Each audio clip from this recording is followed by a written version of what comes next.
Jaylen Brown gives back, Gordon Hayward retires, and the discourse around Jayson Tatum stinks. It's all right now on the Locked On Celtics podcast.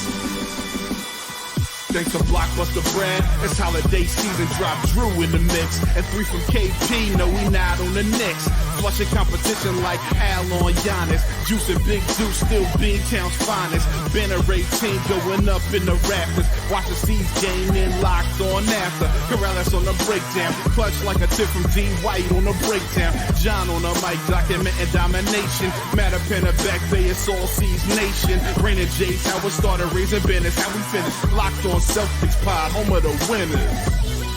Peace. Hey there, welcome back to the Locked On Celtics podcast. It's right here on the Locked On Podcast Network, where it's your team every day. This is the last week of Monday through Friday podcasts. We're going 3 days a week starting next week for the entirety of August and for most of September. But honestly, in like 7 weeks, the Celtics are back. The season's right around the corner. 7 weeks is nothing. So make sure you're subscribed. Get more podcasting from Locked On Celtics than you're going to find anywhere else. Subscribe wherever you get your podcast. Watch the show on YouTube. If you're new to the show, I'm John Karalis. I was a player once upon a time. Now I'm a beat writer covering the Celtics for Boston Sports Journal, and I'm a writer. I wrote the book called Built Different, a commemorative book celebrating Banner 18. Lots of words, lots of pictures. So pick that up wherever you get your books online and in New England, bookstores, but also like Walgreens, Sam's Club, BJ's, and all of that stuff. Later on, a new segment that is born on Reddit. I'll play that in the third segment. I'll talk about Gordon Hayward, who retired in the second segment. But I have to start. Well, first of all, let me just start by saying today's show is brought to you by FanDuel. Make every moment more.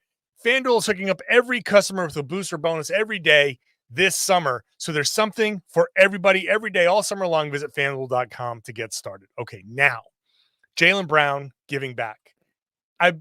This is one of those podcasts where, I do get what are we going to talk about? What's the big thing happening in the Celtics world?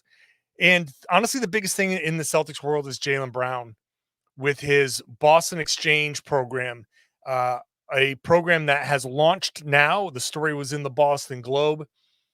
And this is a great time, not only just because it launched, but over the summer, to appreciate these guys, appreciate what you have, appreciate what the Celtics are as a team, as a franchise, who these players are. And I love an opportunity like this. Let's start this podcast with some positivity.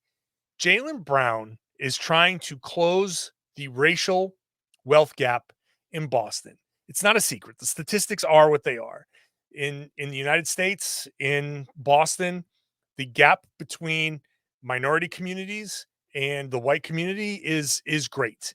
And it's just a matter of Jaylen wants to give these minority communities that may not have some of the same opportunities still, even in 2024, to, hey, let's give you some of the same opportunities and just the chance. It's not a guarantee. If you're good, you're good. There's still going to be a meritocracy. The whole, I think, goal here is to give everybody an equal chance. And that's admirable. He's doing it in conjunction with Jrue Holiday and his wife, Lauren. And this program, and I'm going to read directly from the Globe, is a nonprofit initiative to generate $5 billion in generational wealth in communities of color. Jaylen Brown has tapped local communities from MIT to the city of Boston to help shape his vision. BXC's first program kicks off today. This was August 1st. Program in collaboration with the Celtics, in collaboration with Jrue Holiday and Lauren's JLH Social Impact Fund, will sponsor 10 entrepreneurs in Greater Boston in design, arts, media, entertainment, fashion, and culinary arts. They chose this because a lot of these incubators are based on tech. So this is kind of giving people in not only underserved communities, underserved disciplines, a chance. Each entrepreneur will have a chance in $100,000 in grant funding over 3 years, access to workspace and business services valued at more than $150,000. There are applications if you happen to know somebody, or if you are a person who fits into this, BX Change. So letter B, letter X, change.org, and applications are due by August 15th. So if you are in one of those disciplines and you are in the greater Boston area and you think you could benefit from this, then go ahead and apply. This is great. This is Jaylen Brown more than the basketball player. And there's always going to be something to talk about with Jaylen. His Nike versus, Team USA and all of that stuff.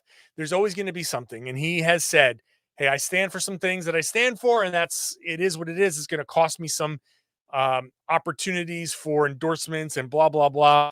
But I'm not going to compromise who I am. He's a principled player. Now, you may not agree with some of the things that he stands for. This is the United States. This is America. You're free to disagree. I'm free to disagree, and I'm free to disagree with you, and that's fine. But for Jaylen to give back to the city, Jaylen doesn't just make the Boston Celtics better. He is trying to make Boston better. He's trying to make it a better city with more people who have access to money that just they don't normally get. And by having access to that money and having a chance to succeed, maybe somebody opens up a design firm, a media firm, an entertainment outlet, a fashion company, starts a restaurant, something in any of these disciplines, any of these fields that in turn hires people, maybe hires people from within their own community. Maybe you're starting a Black-owned business with mostly employees from that neighborhood. Maybe you're starting some kind of business, a media outlet, entertainment, whatever, fashion, and you want to hire people like yourself, people who haven't had opportunities. They make money. They have opportunities to have better lives and to pay taxes and to contribute to the city and the state and to do all of these things and be part of the whole process and make Boston, the more people, let's be honest, the more people that are there working jobs, making money, paying taxes, buying things around the community, creating an economy, feeding an economy, the better Boston will be overall for everybody. Jaylen wants to make sure everybody has this opportunity to realize a dream, to contribute to society, to do all of this stuff. And, this is, I just can't say enough about players who literally put their money where their mouths are. And Jaylen is, he says a lot about what he wants to do with his money. He signed at the time the richest contract in NBA history. He's going to make a ton of money over the course of his life. He's going to make $500 million just playing basketball by the time it's all said and done. And he is not just sitting there saying, hey, I get to buy myself nice things. And he does buy himself nice things. Why shouldn't he? He makes $500 million. Like, he's going to make, it's going to be, if I had that kind of money, I'd be like, yeah, I'm going to buy myself my watches and my jewelry. Like, yeah, I love that stuff. Personally, I love that stuff. And if I had that much money, you better believe I'd look like I made that much money. But also, giving back makes your community better, and it's enriching to the people around you. It's enriching for the organization to say, hey, look at the guys that we have. Look at the types of people we have on our team. Look at this person, Jaylen Brown, who is just a good person trying to help people. Look at these people that are not just defined by their basketball. It's incredible. It's incredible work. And it does make me proud to be from this area, to be in this sphere. Be like, this is, when you talk to a person that's giving back like Jaylen does, you feel like you're talking to a person with more than his own personal goals in mind. That he sees the world as a place that needs some fixing, and he's doing his small part to fix it. And that's incredible. And also Drew Holiday and his wife, and they're not the only ones, but this is about, Jaylen's initiative. Uh, I could talk about it all day, but I just wanted to start the podcast by giving Jaylen the shout out, and to publicize it, because there may be some listeners who either this applies to, or somebody who this applies to, and let's take advantage of this. Let's take advantage of this and try to accomplish the goal that Jaylen is trying to accomplish. All right, when I come back, Gordon Hayward retires, and just a few words on what could have been and why Gordon Hayward and his injury was a huge reason why it took all the way to 2024 for the Celtics to finally win Banner 18. Today's show is brought to you by eBay Motors. Passion, drive, and patience. We know that's the formula for winning a championship in Boston, and it's also what keeps your ride or die alive. eBay Motors has everything you need to maintain your vehicle and level it up to peak performance. Superchargers, roof racks, exhaust kits, LED headlights, and more. Whether you're into speed, power, or style, eBay Motors has you covered. And with over 122 million parts for your number one ride or die, you'll always find exactly what you're looking for. And with eBay Guaranteed Fit, your part is guaranteed to fit your ride every time, just like Derek White fits every team. Or you get your money back, because with eBay Motors, you're burning rubber, not cash. With all the parts you need at the prices you want, it's easy to make your car the Jaylen Brown, the MVP, and bring home huge wins. Keep your ride or die alive at ebaymotors.com. Eligible items only. Exclusions apply. eBay Guaranteed Fit is only available to U.S. customers. Thanks for making Locked On Celtics your first listen every day. Go check out Locked On NBA. I host on Wednesdays with Jake Madison. We're still going Monday through Friday on Locked On NBA. So every day, if you want some sort of fix with NBA basketball, there's always something to talk about with the NBA. And hey, let me be clear here. I say 3 days a week for Locked On Celtics, but I'm not, if something comes up and there's something to talk about and I go a 4th or 5th day, I'm not saying I won't go 5 days if it's not necessary. I'm just saying that if the offseason continues to be a little, slow, the Celtics have done their business. And so that'll be a 3-day-a-week thing. Gordon Hayward retired on Thursday. And, first of all, good luck to Gordon Hayward. He's had, he started out having a great career. The injury in his first game as a Boston Celtic was devastating. But look, it is what it is. He's had his ups and downs since then. He's made a lot of money. He's fine. But what could have been is just I've made the case for Jaylen Brown as a Hall of Famer, potentially. Not right now, maybe, but down the road, win a couple of championships, make a few All-NBA teams, make a bunch of All-Star teams. You start to pile up that resume and people go, maybe he does have a case. That was the exact same path I was looking at Gordon Hayward.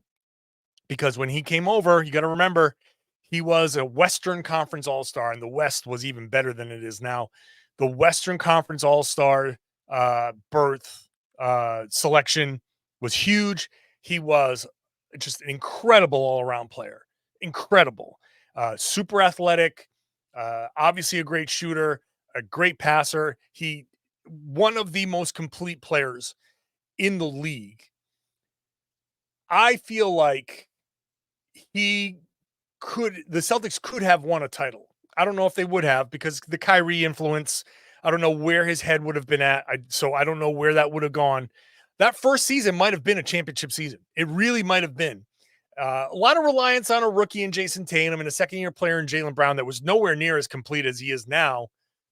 But they had a really good team that could have won it all. And Hayward at his best, that was a hell of a team. So he gets hurt. It's important to recognize that injury had such a trickle effect, and it contributed to the discourse, that divisive Kyrie and the young guys discourse, that whole thing, uh, the Hayward injury, because he got hurt and things looked bad, and the Celtics behind Tatum and Brown and Terry Rozier, especially Terry Rozier is a big player in this, because they got within a game of the NBA Finals.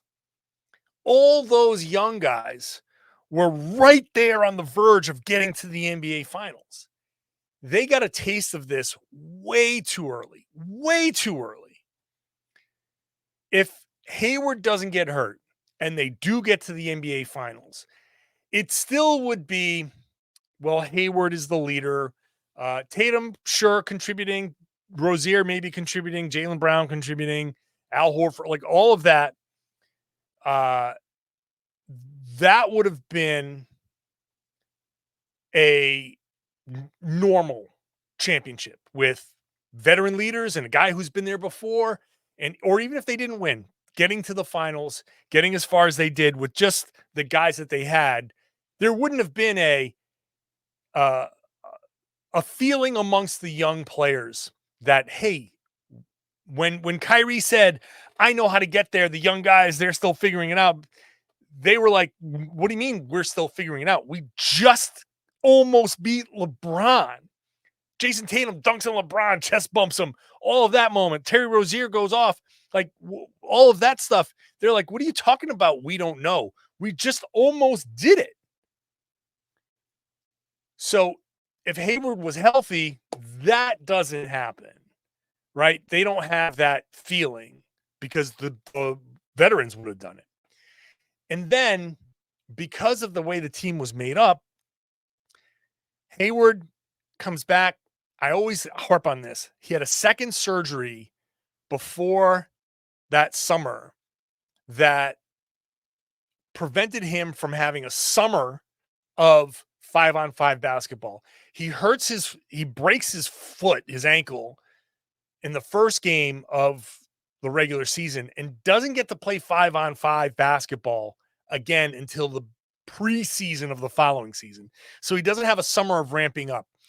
Now he's behind.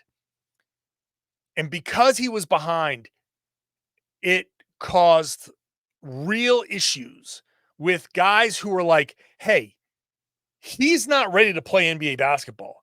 I am. Why is he getting the minutes? But Brad Stevens understood if the Celtics were going to accomplish what they wanted to accomplish, they needed Gordon Hayward to figure it out. They couldn't put him on the bench and be like, hey, this is a second loss season. You're going to have to just play a bench role and that's it. No, he needed to play and get through it and get his rhythm and get his everything. And it just didn't work. That caused such issues, especially with Terry Rozier, because Terry Rozier just came off a huge offseason, a huge playoff run. That caused a lot of problems in that locker room. That year was, when I talk about this year's locker room, this past season's locker room being one of the best I've ever seen, that locker room was just awful, right? Just awful. And all of a sudden, everything falls apart. Kyrie leaves. Terry Rozier leaves. Al Horford leaves. And Al Horford said, he basically said, if I knew Kyrie and everybody else was leaving, I might have stayed. But everybody now leaves, and you have to hit a reset button and go through. Okay, let's get Kemba. And Kemba comes in, and that whole thing doesn't work out because of the Nick Nurse All-Star game. So all of these dominoes are just falling because Gordon Hayward got hurt. If Gordon Hayward never got hurt, first of all, we wouldn't be talking about him retiring today because I think he'd still be a really good player. He might be moving into a different phase of his career, but I'm telling you, if he doesn't get hurt, he is still playing. And I don't know if he's still playing for the Celtics, but he is still playing basketball, and I bet you he's still playing pretty well. I think Gordon Hayward could have gone down a Hall of Fame path in Boston, much like I'm saying Jaylen Brown could be going down a Hall of Fame path in Boston, because I do think they would have won at least one championship before this one. I feel like they would have won at least one, maybe two, somewhere down there. Now, who knows? Pandemic, that changes a lot of things. I don't know how that all goes, but I do really strongly believe that there's a chance that they win a championship and Hayward starts making all NBA teams in the East. And Hayward could have piled up a few all NBAs, and he could have piled up a championship or two, and the resume starts to build. And maybe that means that Jaylen or Jayson isn't here. Maybe things change that way. Maybe Kyrie never leaves. Maybe things just go differently. I don't know. But I feel like things obviously could have been so much different with Gordon Hayward here.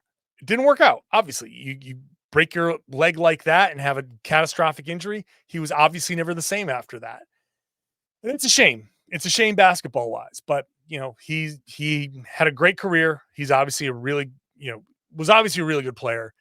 And look, he gets to retire with a big pile of money and go do whatever he wants to do. Maybe he'll be a coach. I think he could probably be a pretty good coach somewhere down the line if he wants to. Or I don't know, probably not on TV. He was kind of like, as in an interview, he was not a great interview. But good luck to Gordon Hayward. All right, I'm going to come back and I'm going to play a game. It's called They Said It on Reddit. And this one's about Jayson Tatum and the discourse surrounding Tatum. We'll talk about that in just a second.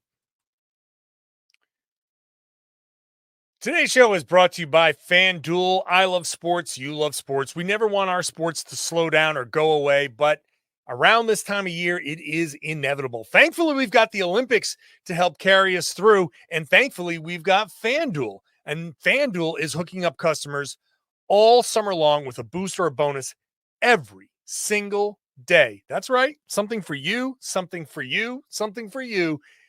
Everybody, every day, all summer long, has a bonus or a boost at FanDuel. And if you want to go and check out some of these Olympics odds, USA and Puerto Rico on Saturday. USA is 32.5-point favorites. So you can have some fun with that. The over-under there is 188. So, I don't know, why not? Just go check it out. Have some fun over there at FanDuel. Use the tools that they have so you're having just some fun and it's not getting out of control. You want to make sure that you're gambling responsibly. Set your budget, set your limits, and go have fun over there at FanDuel because that's what it's all about. FanDuel is an official sports betting partner of Major League Baseball.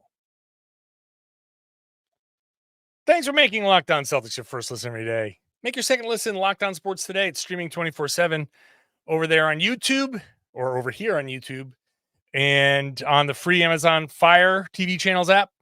It's real talk. It's real sports. It's the biggest stories around. Probably talking a bunch of Simone Biles, who's just amazing, and Katie Ledecky, and like a bunch of Olympic stuff. It's real talk. It's not fake yelling at each other, which I love. So go check that out. All right, it's time for a new thing. Maybe I'll do it on Fridays. Maybe I'll just do it randomly.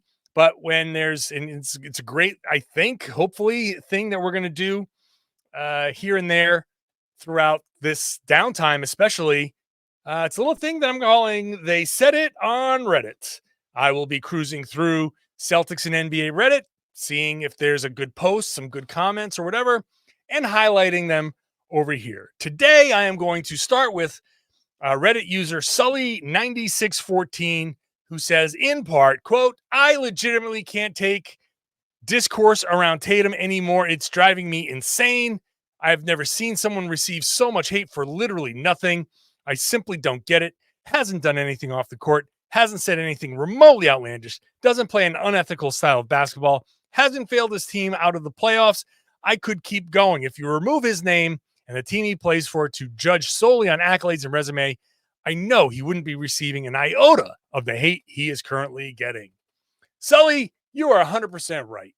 I think the discourse around Jayson Tatum is kind of weird, but there's a lot of hate online for Jayson Tatum. I think there's just a lot of hate online, period, full story, and, full stop, end of story. That's that's just how it is. There are a lot of haters, but there are a lot of haters everywhere.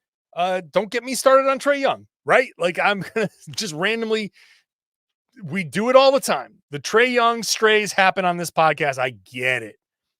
People are going to say what they're going to say about Tatum because let's be honest here about Jayson Tatum. There's nothing flashy about him. But yet he is still one of the most popular players in the NBA. But he's not an Anthony Edwards type. He is not a LeBron who's just bigger and stronger than everybody. He is not even KD who's just extremely online. He's not James Harden who has just incredible skill. There are certain players that just do certain things that just stand out, and nothing about Tatum stands out in that way. So what do people do? They say, well, he's not these guys. And because he's not these guys, he's not as good as these guys. Even though he is as good as these guys, he's as good as just about every player in the NBA. Is he top 5? No, maybe not, but he's also an all NBA player. So by virtue of that, you can say, well, he was top 5 last year because he's made all NBA. Maybe you could argue top 6, 7, 10, but he's no worse than 6 or 7 or 8, probably. Not going to go down names off the top of my head, but regardless, he's in that discussion of best player on the best team. Now, Jaylen Brown also in that discussion. Jaylen is kind of right there. He was the finals MVP, conference finals MVP. So he has his case too. But and that doesn't help the discourse around Tatum because people will be like, well, look at Jaylen Brown. He carried, look, conference finals MVP. He's got 2 trophies, finals MVP. That's the guy. Tatum was second best, maybe third best, Derek Wright, blah, blah, blah. Like, so they will spin and twist and whatever. So the discourse around Tatum, because he's just not head and shoulders above everybody else, it gets into a lot of hate. He's not this guy. He's not that guy. He can't do blah, blah, blah, blah, blah. His shooting has been off. And then, his first shot after getting benched, his first shot hits the side of the backboard. And it's the last thing you need if you're trying to be like, hey, I don't understand the discourse around Tatum. It's the last thing that you need for him to hit the side of the backboard. You're like, oh man, that does not help my point at all because it's a very memeable thing to happen. He's not the only one that has hit the side of the backboard. Every one of those guys on that team has hit the side of the backboard with a shot at some point in their lives, right? Every single one. But at that time, in that particular place and time and situation, you're like, would have liked to have that. If you're going to miss, at least rim out. But regardless, it's fine. And if the discourse around the internet, around NBA circles or whatever is somewhat anti-Tatum, then so be it. All Tatum has to do is keep winning championships. I agree that Tatum gets an unfair share of the hate. But you have to be pretty damn good to get that level of attention. And I think that's probably the psychological way to explain it. I'd rather have a bunch of people hating me from other cities and other wherever, non-Celtics fans. I'd rather have all those people hating me than not talking about me. Because at least I'm good enough to be on their radar. If I really, truly sucked, they wouldn't talk about me at all. Right? I don't mind that other people are hating on Celtics players. If I'm, when I was playing, any kind of hate, I loved it. I laughed it off. It's really, it is fuel. I think road games, shutting up a home crowd on the road, man, that's satisfying. If you're torching the other team and they're angry about it, then great. And if you have a bad game against another team and they go, oh, see, then they're reaching. So in a weird way, it's a compliment. In a weird way, it's a compliment to Tatum. Because, like I said, if he truly sucked, if it was truly as bad as some of these haters want to make it, they wouldn't talk about him at all. So I'd rather have Tatum on my team than probably all but 5 or 6 guys in the NBA. And even now, like moving forward, that number shrinks because a lot of those other guys are older. So starting your team with somebody, Tatum's pretty high on that list. That's it. Jaylen's pretty high on that list too. All right, that's the Friday show. Hope you enjoyed it. A little bit different, bouncing around a little bit. Next week, Monday, Wednesday, Friday is the plan. 3 days a week moving forward. There will be a mailbag in there. So maybe it's Monday, maybe it's Wednesday. Team USA schedule will kind of change things up a little bit. But if you want to submit a question to the mailbag, all you got to do is go to johnkaralis.com/mailbag to submit your question. That's how you get it answered. All the questions, I do not answer all the questions. I can't get to all of them. I try to find some that are indicative of many questions. Some of them just I can't get to. I'm sorry. So johnkaralis.com/mailbag. And that's how you submit your questions. Subscribe to the show. Make sure you're subscribed. Make sure you're ringing that bell on the YouTube page so you get notified when I drop a new video. Get to that comment section. Join your fellow Celtics fans in a community that, look, you can just go hang out and have some fun there. And I would love it if you shared the podcast and told everybody they should be listening to and watching the Locked On Celtics podcast here on the Locked On Podcast Network. It's your team every day.